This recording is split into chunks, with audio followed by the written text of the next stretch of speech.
es una enfermedad ya establecida, que esto lo vamos a definir por cualquiera de estos dos conceptos, de estos criterios. 2 episodios separados por un mínimo de 24 horas o un episodio con alta probabilidad de recurrencia. Este, por ejemplo, es el caso que le tocó al grupo 1, que es un paciente que ya tiene una alteración estructural y eso hace que tenga probabilidad de repetir el episodio. Bien, no toda crisis convulsiva es epilepsia y lo que les preguntaba, no toda epilepsia va a presentar convulsiones. Puede ser que ese paciente tenga episodios de ausencia, que es pérdida de la conciencia transitoria pero sin presentar movimientos musculares. Desde hace años usamos la clasificación de convulsiones focales o parciales que se van a generar en un solo hemisferio o generalizadas porque abarca ambos hemisferios. Y acá no ha habido mucha diferencia en lo que es la clasificación con el pasar de los años. Esa clasificación se dijo en el 81, actualmente el ILAE en el 2017 hizo un cambio en lo que es la terminología, ya habla de inicio focal con conciencia alterada y conciencia conservada, mientras que las de inicio generalizado seguimos hablando de trastornos motores y la ausencia. Y un tercer grupo de inicio desconocido. Esto se va a manifestar en personas que encontramos que convulsionaron, pero no sabemos qué tipo de convulsión es. Van a ser traídas por los familiares y decir que la encontraron inconsciente en el piso. Vamos a ver signos de convulsión porque se lastimó al caer, se mordió la lengua, pero no podemos asegurar si es una convulsión tónica, clónica o en qué circunstancia pasó. El año pasado el ILAE mantiene la misma clasificación focal, generalizada y desconocida.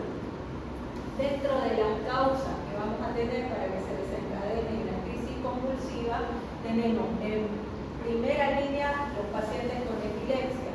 Esto principalmente por falta de adherencia al tratamiento o pueden estar asociados a este punto, a las causas toxicológicas, consumo de alcohol, consumo de droga, mucho estimulante, estrés, insomnio.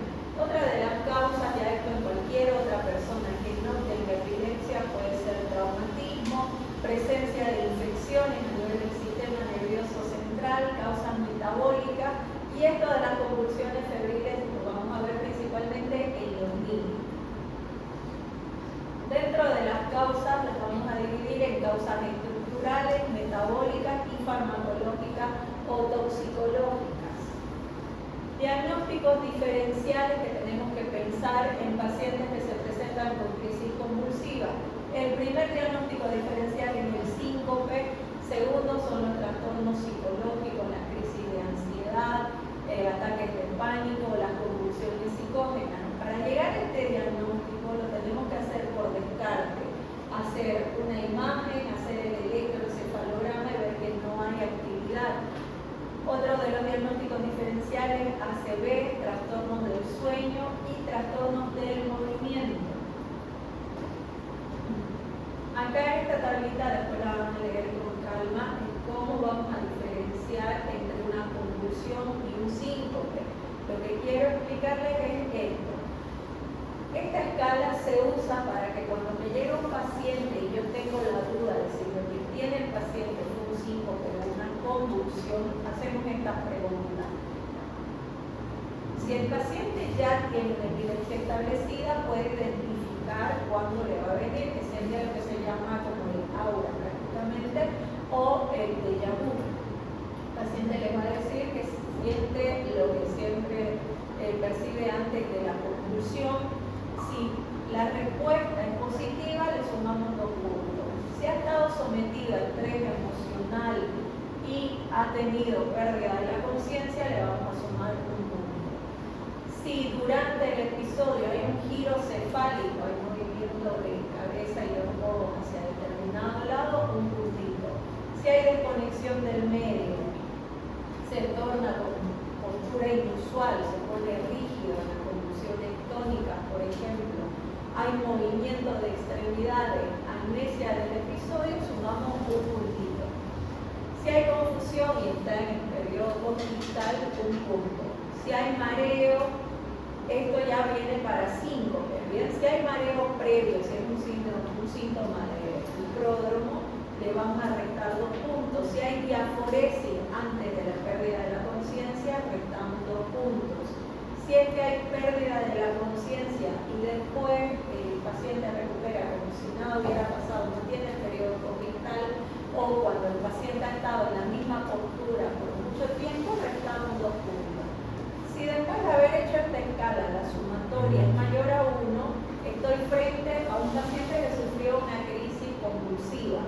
Pero si la sumatoria es menos de 1, el paciente probablemente tuvo un síncope. ¿Puede haber síncope con convulsiones? Dígame.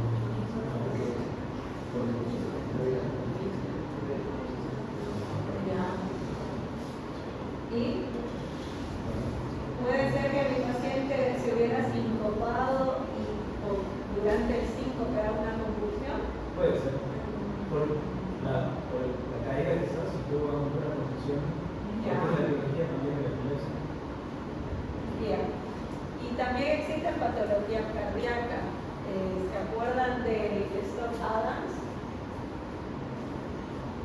Bueno, de tarea. Lo buscan. Ese es un síncope en el que el paciente va a convulsionar durante el síncope. Si el paciente tiene eso, se nos complica un poco la vida porque no sabemos exactamente en ese momento qué fue, si fue un síncope, si fue una convulsión. Pero igual, el paciente se tiene que quedar en observación. En esta diapositiva, más o menos, para tratar de ver qué acompañante está haciendo lo correcto. ¿Qué es lo que tenemos que hacer cuando vemos un paciente que está convulsionando? Acá vemos, este sería el 1 que trata de introducir algún objeto a la boca para que el paciente no se muerda la lengua. El 2 es este, está sujetándolo para que no se caiga de la silla. Y esta tercera que está grabando lo que está pasando y además está controlando el tiempo. ¿Cuál de los 3 creen que está haciendo lo correcto? El que lo está agarrando para que no se caiga, el que está tratando de proteger la lengua, o quien está grabando. El 3, exactamente. Nunca le vamos a meter un objeto a la boca a alguien que está convulsionando, porque el daño se lo vamos a hacer nosotros. Tampoco vamos a sujetarlo porque acá es donde vienen las fracturas. El paciente está en movimiento. Lo que yo tengo que hacer es proteger la cabeza. ¿Bien? ¿Cómo lo hago eso? Un segundito, a ver si se adelante. Digamos que él comienza a convulsionar, yo me tengo que parar detrás de él sin hacer presión. Engancho los brazos ahí y trato de apoyar su cabeza sobre mí, para que de esa forma la cabeza no esté expuesta y no haga estos movimientos. Pero yo no debo de hacer presión de sujetarlo, abrazarlo fuerte. ¿Bien? En caso de que el paciente ya lo encontremos en el piso, si tengo algo para ponerle bajo la cabeza, se lo pongo. Si no tengo nada, cruzaré las manos y trataré lo mismo. Pongo las manos así, tratando de meterlas abajo de la cabeza para que la cabeza no esté golpeando sobre el suelo. Una vez pasa la convulsión, tengo que ponerlo en posición de seguridad, en posición lateral. Así, de esta forma. Esto para que la lengua no me obstruya la vía respiratoria y en caso de que hayan secreciones pueda salir hacia el exterior y no se me conspire mi paciente. Si el paciente tiene una camisa ajustada, una corbata, tengo que aflojar todo lo que pueda hacer presión en el cuello. ¿Bien? Entonces, cuando nos llega la emergencia, lo que nosotros tenemos que hacer es evaluar el ABC, estabilizar vía aérea, colocar accesos venosos, tengo que hacer un control de signos vitales, control de la glucemia capilar y bien ingresa el paciente. En caso de que yo por hemogluco constate de que hay una hipoglucemia, la corrijo inmediatamente.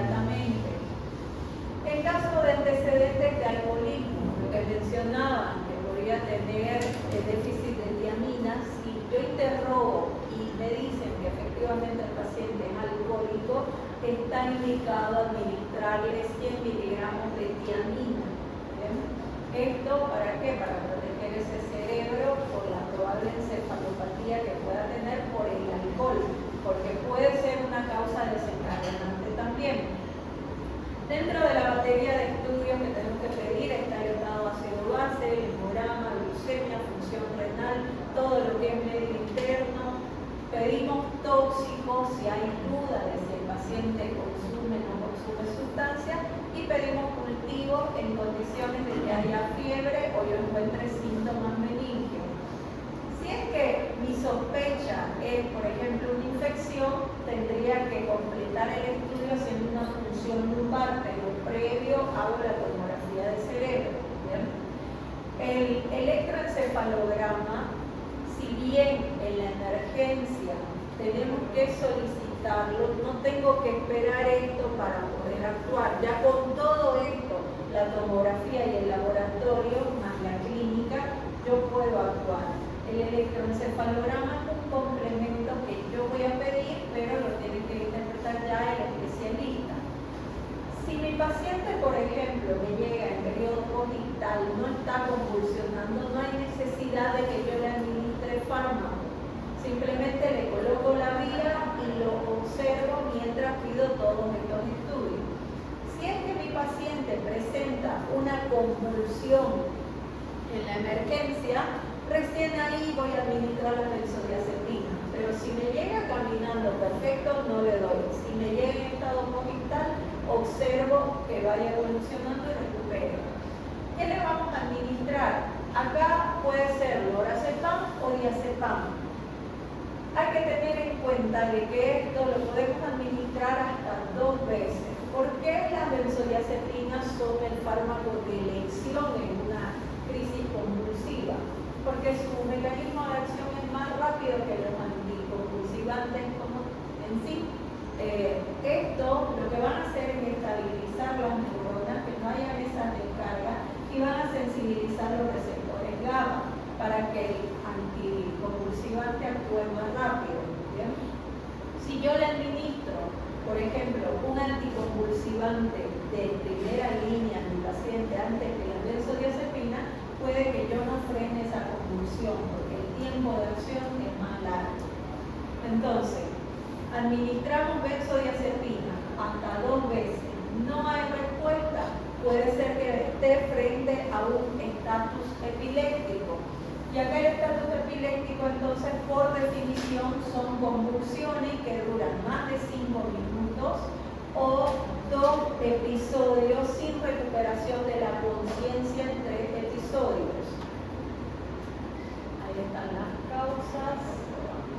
Nos vamos a quedar acá. El estatus epiléptico nosotros lo vamos a dividir en 4 estadios. El estadio 1, que es el temprano, que me va a responder a la benzodiazepina. ¿Bien? Si mi paciente, a pesar de haber administrado la benzodiazepina, sigue con convulsiones, segunda línea de tratamiento, ya administramos los anticonvulsivantes. Puedo elegir de benzodiazepam, ácido valproico, fenitoína. El que tenemos acá a mano, y por eso le pongo, es la fenitoína. ¿Bien? La fenitoína, los hospitales los tienen, levetiracetam, hay presentación endovenosa, pero el costo es alto, es alrededor de 100 miligramos de ampollita versus 8 bolivianos, lo que vale la fenitoína. Entonces, ¿cómo vamos a administrar la fenitoína? Primero vamos a hacer una dosis de carga. Esto vamos a dar 20 miligramos por kilo peso, va a ir diluida en 500 de solución fisiológica y lo voy a administrar en 30 minutos. ¿Bien? Luego de que termino de pasar la carga, preparo un mantenimiento para mi paciente. Acá hay 2 formas de hacerlo. Podemos hacer infusión continua calculando a 6 miligramos por kilo peso, o puedo hacerlo dividido en cada 6 o 8 horas, por ejemplo. Digamos que mi carga, que mi mantenimiento, que tenga que pasar, sean 300 miligramos, puedo decir, bueno, administro 100 cada 8 horas. O puedo poner los 300 en un suero fisiológico y que vaya a goteo continuo. ¿Bien?